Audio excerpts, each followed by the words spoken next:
What's going on, everybody? It's Comics for Cheap here with another rendition of Send It to James. Today, I'm starting off the series of how to clean and press comic books. This is part one where we're going to go over all the equipment you need for pressing books, so stay tuned.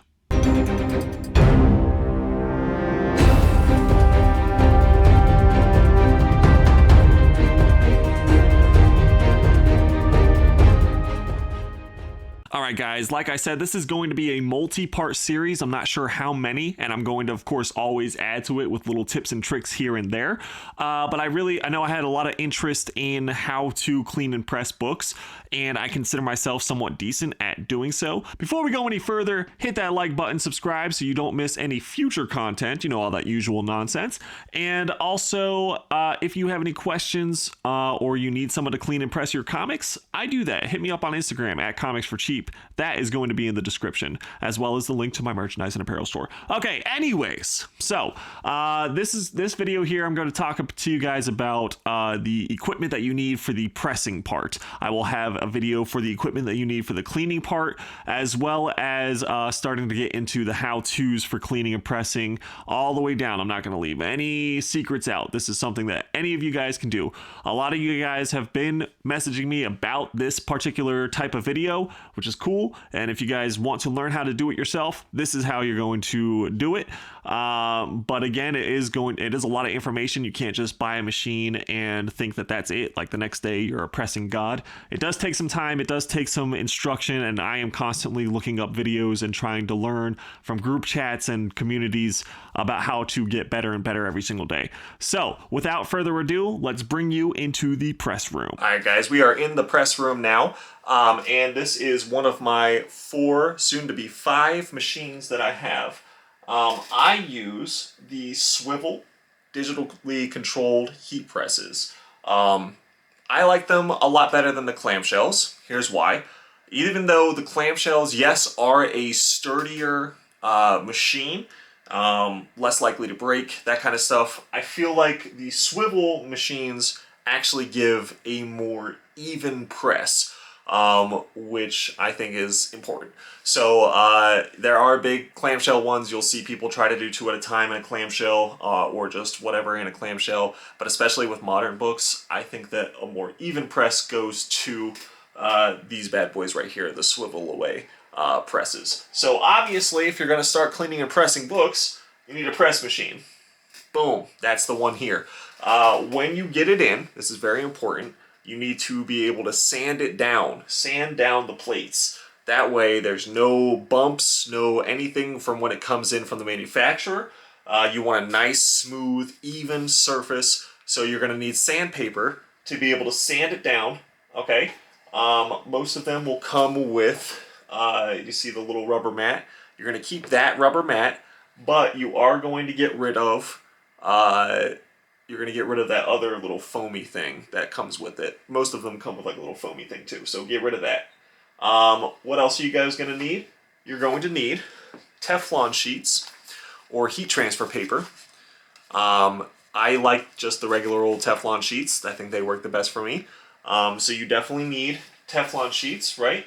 You also are going to need magazine-sized bags and boards. Not only to build an additional surface on top of the foam, so it's a little more even, solid surface than just pressing a book into foam, but also that is generally what's going to go into the center fold of your book to keep your book nice and sturdy as well. So you need magazine-sized backing boards. You're also going to need cardstock. 80-pound cardstock and 120-pound cardstock.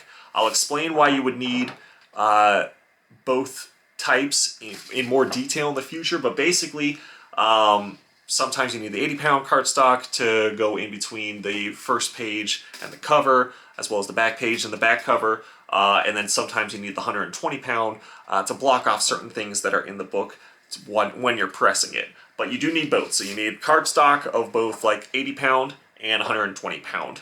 So a little bit thicker cardstock. And then, of course, you need just regular old sheets of printer paper as well. So printer paper is also something that you're going to need for the press part.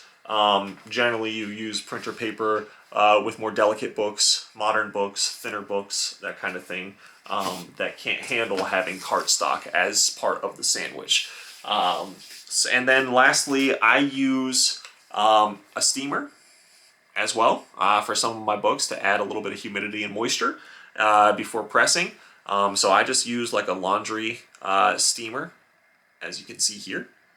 Some people create or use humidity chambers. I think that, you know, if you have your process and you're solid with your process, that's great. I think that is just inviting more that can go wrong with a humidity chamber than can go right. I don't use moisture on every single book either.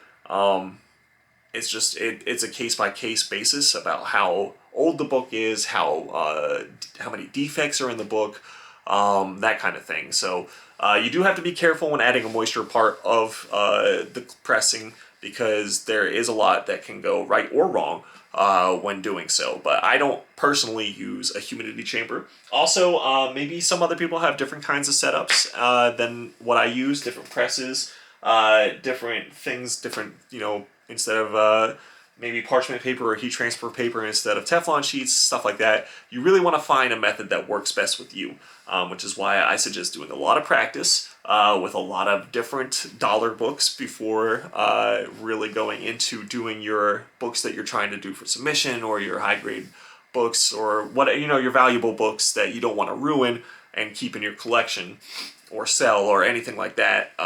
You know, you want to make sure that you're down with every type of whether it's modern age or bronze age, silver age, golden age, stuff with the tattoos, stuff with Mark Jewelers inserts, stuff with just little random cardboard inserts or Atari inserts like the Killer Croc issue.